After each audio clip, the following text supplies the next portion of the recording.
एक हफ्ते से बारिश, उफनती नदियां, घरों की छतों पर जिंदगी के तार को जोड़ने की कोशिश कर रहे लोग अब जम्मू और कश्मीर में अपने सब्र का बांध खोते दिखाई दे रहे हैं। नाराजगी इतनी बढ़ रही है कि लोग सड़कों पर नेताओं की टोपियां उछालने में कोई परहेज करते दिखाई नहीं दे रहे हैं।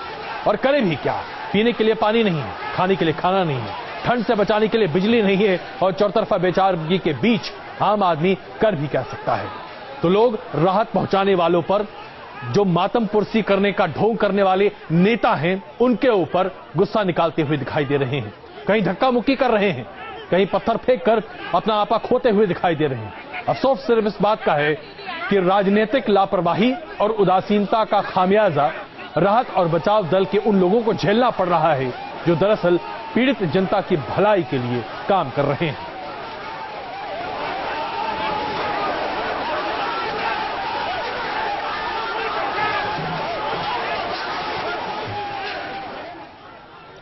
लोगों में इतना गुस्सा क्यों है? दरअसल राज्य सरकार के कर्मचारियों का गायब हो जाना, कामकाज का पूरे तरीके से ठप हो जाना, राज्य सरकार के पंगु होने पर लोगों का क्षुब्ध होना, आलम यह है कि अपनी सलामती या बदहाली की जानकारी भी लोग अपनों को नहीं दे पा रहे हैं क्योंकि कोई टावर काम नहीं कर रहा है।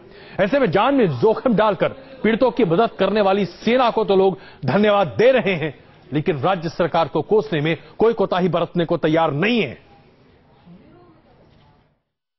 मेरी बहन फंसी है वहाँ पे, वो जूडो के साथ गई थी, उसका नाम मनीषा है, वो अभी तक आई नहीं है, उसको कुछ खबर नहीं है, कॉल भी नहीं करती हमें।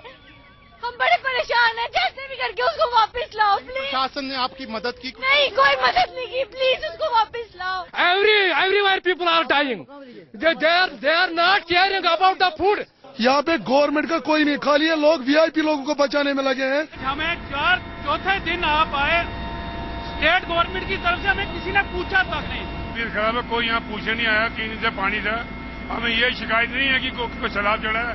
गवर्नमेंट कुछ कम से कम गवर्नमेंट बोर्ड भेज सकती थी। गवर्नमेंट की फैसिलिटी नहीं है, हम खुद कर रहे हैं, जो भी बच रहा है खुद बच रहा है, गवर्नमेंट कुछ नहीं कर रही है। ऐसा है कि ये जो भी इस वक्त रेस्क्यू चला रही है, ये सिर्फ फौज इस वक्त चला रही है। स्टेट गवर्नमेंट और स्टेट एडमिनिस्ट्रेशन का इसमें कोई हाथ नहीं है। हजारों की तादाद में इसमें लोग फंसे हुए हैं, कोई भी सामने आदमी आ नहीं रहा है। लगभग हजारों में से लोग फंसे, किसी का मतलब न बाप को बेटे का कोई पता है, न कुछ बच्चे फंसे, सब लोग फंसे। गवर्नमेंट कुछ नहीं कर रहे, गवर्नमेंट खाली बैठी है। जम्मू कश्मीर के मुख्यमंत्री मोहम्मद अब्दुल्ला मानते हैं कि वो भगवान नहीं है। ये आम लोगों की गलती है कि वो उन्हें भगवान समान समझते जरूर हैं, क्योंकि लोग मानते हैं कि राज्य का मुखिया कुछ भी कर सकता है। उमर अब्दुल्ला का कहना है कि प्राकृतिक आपदा पर उनका कोई जोर नहीं है और न उसके लिए तैयारी की जा सकती है, क्योंकि कोई राज्य सरकार प्राकृतिक आपदा से निपटने की तैयारी नहीं कर सकती। जरा खटकती नहीं है ये बात आपको? मैं अगर बारिश का बंदोबस्त कर सकता था तो फिर मैं बारिश बंद भी कर सकता। ना ये बारिश में लाया हूं, ना मैं इसको बंद कर सकता हूं। इन हालात में इससे ज्यादा क्या किया जा सकता था, वो अगर बताएं तो मैं सुनने के लिए तैयार हूं। 1 सितंबर से लेके 6 सितंबर तक 400 मिलीमीटर से ज्यादा बारिशें हुई। तो जहां 1 महीने में हम 110 मिलीमीटर देखते हैं, यहां 6 दिन में हमने उसका 4 गुना ज्यादा देखा। अब इसकी तैयारी कैसे की जा सकती है? उमर साहब, आप बारिश ना तो ला सकते हैं और ना ही बारिश को रोक सकते हैं, लेकिन हमारे लिए कुछ एक सवाल है जो महत्वपूर्ण है, जिसके जवाब आप जरूर दे सकते हैं। 2010 में जम्मू कश्मीर के बाढ़ नियंत्रण मंत्रालय ने अगले 5 सालों में भारी बाढ़ की चेतावनी दी थी। बाढ़ की चेतावनी भी उन्हीं जगहों के लिए दी गई थी जहां आज तबाही मची हुई है। फिर भी इस रिपोर्ट में सुझाए गए किसी भी उपाय पर आपकी सरकार ने कोई गंभीरता नहीं दिखाई। उत्तराखंड की तरह जम्मू कश्मीर में भी तालाबों और फ्लड चैनलों पर अतिक्रमण जबरदस्त तरीके से हुआ है।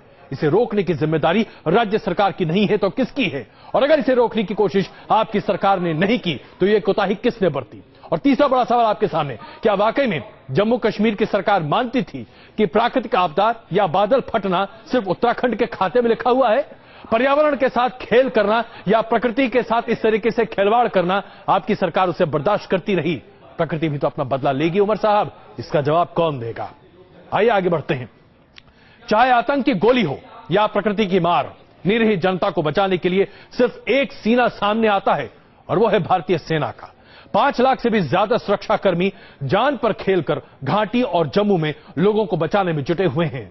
अगर ये मानवीय रूप मसीहा न होते तो पता नहीं आज क्या हो जाता। घाटी पर दर्द का सैलाब उमड़ा तो सब कुछ तबाह हो गया। लोग अपने ही घरों में कैद हो गए। जान बचाकर भागने के लिए सड़क तक नहीं बची और इस मुश्किल वक्त में ये उड़ते फरिश्ते घाटी में फंसे लोगों की जान बचाने के लिए आ पहुंचे। रस्सियों के सहारे लोगों को एयरलिफ्ट किया गया।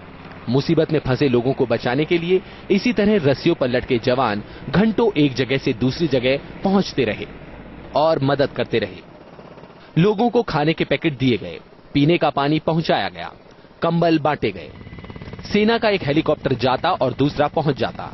30 से भी ज्यादा हेलीकॉप्टर दिन रात उड़ान भरकर कश्मीर के बाशिंदों को राहत पहुंचाने में जुटे हैं।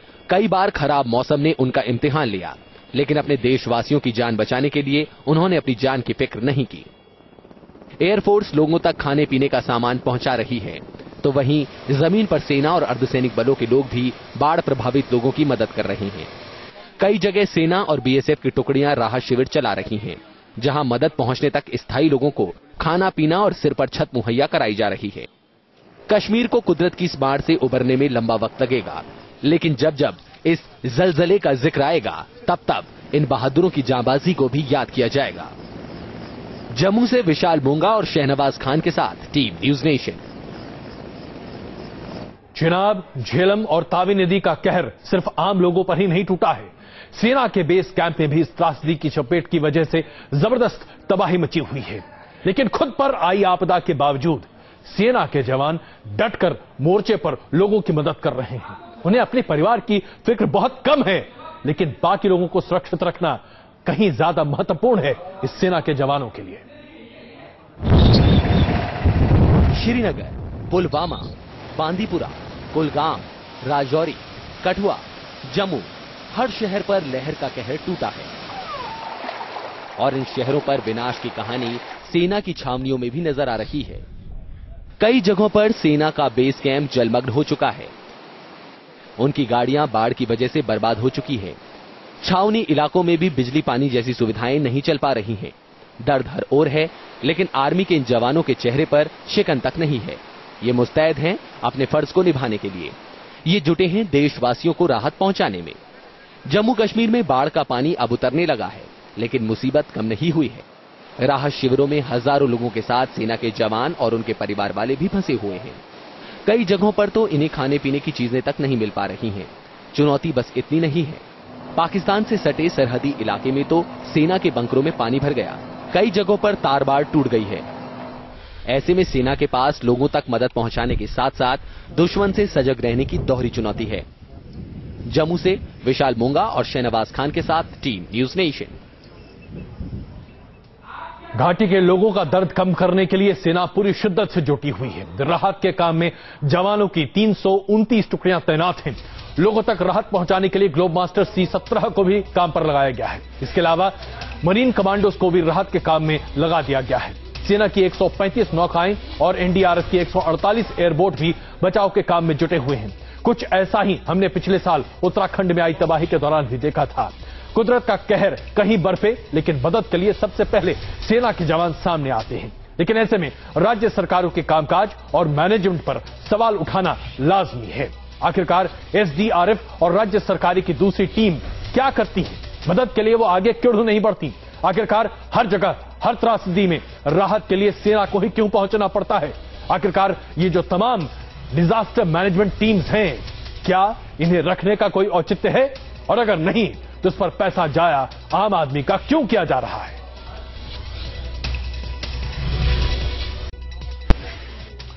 कभी कभी ऐसा लगता है कि राजनेताओं के सीने में भी दिल होता है। उमर अब्दुल्ला ने सरकार का बचाव अपने अंदाज में जरूर किया है, लेकिन ऐसे मुख्यमंत्रियों को भी हमने बड़ा कम देखा है, जो बाढ़ग्रस्त इलाके में लोगों तक राहत पहुंचाने के लिए राहत सामग्री खुद अपने हाथों से बांटते हुए दिखाई दिए। हेलीकॉप्टर में फ्लाइट अटेंडेंट के साथ बेसबॉल कैप लगाए उमर अब्दुल्ला लग तो रहे हैं बिल्कुल ऐसे में एक नौजवान मुख्यमंत्री।